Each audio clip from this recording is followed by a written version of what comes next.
నిన్న మాజీ మంత్రి విడుదల రజనీ చేసిన వ్యాఖ్యలకు ఎంపీ శ్రీకృష్ణ దేవరాయలు కౌంటర్ ఇచ్చారు.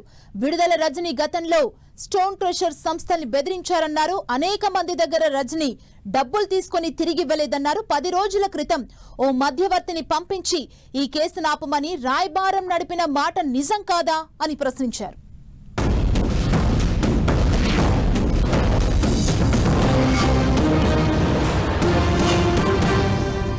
ఒక బిజినెస్ మ్యాన్ ఒక వ్యక్తి వెళ్ళి ఇక్కడ ఒక డైరెక్టర్ ఉన్నాడు. ఆ డైరెక్టర్ ఎవరో కాదు, నర్సరావుపేట ఎంపీ శ్రీ లావు శ్రీకృష్ణదేవరాయ గారు. He's the director. అసలు ఎందుకు చేయాల్సి వచ్చింది కృష్ణదేవరాయ గారికి కూడా ఎందుకు ఇలా చేయాల్సి వస్తుందంటే, కృష్ణదేవరాయ గారికి విడుదల రజనీ అంటే కోపం.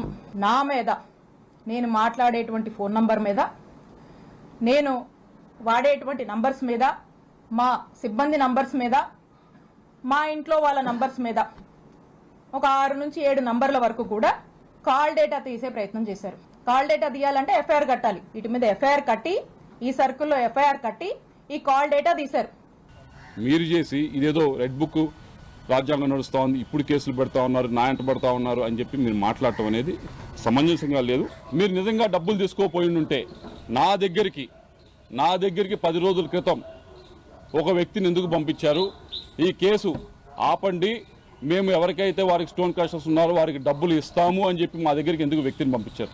ఇవన్నీ ఒక తప్పు తర్వాత మీరు చేసి దానిపైన వాళ్ళు స్టోన్ క్రషర్స్ వాళ్ళు వెళ్ళారు, పోలీసులు కేసు పెట్టారు, దాన్ని ముందుకు తీసుకువెళ్తా ఉంటే ఇదేదో మేము రెడ్ బుక్ రాజ్యాంగం అంటారు, బ్లూ బుక్ రాజ్యాంగం, ఇది ఎక్కడ? వీళ్ళందరికీ మరి సమాధానం చెప్తే వీళ్ళందరి దగ్గర డబ్బులు తీసుకుని వీళ్ళ పరిస్థితి ఏంది? వీళ్ళందరూ కూడా మరి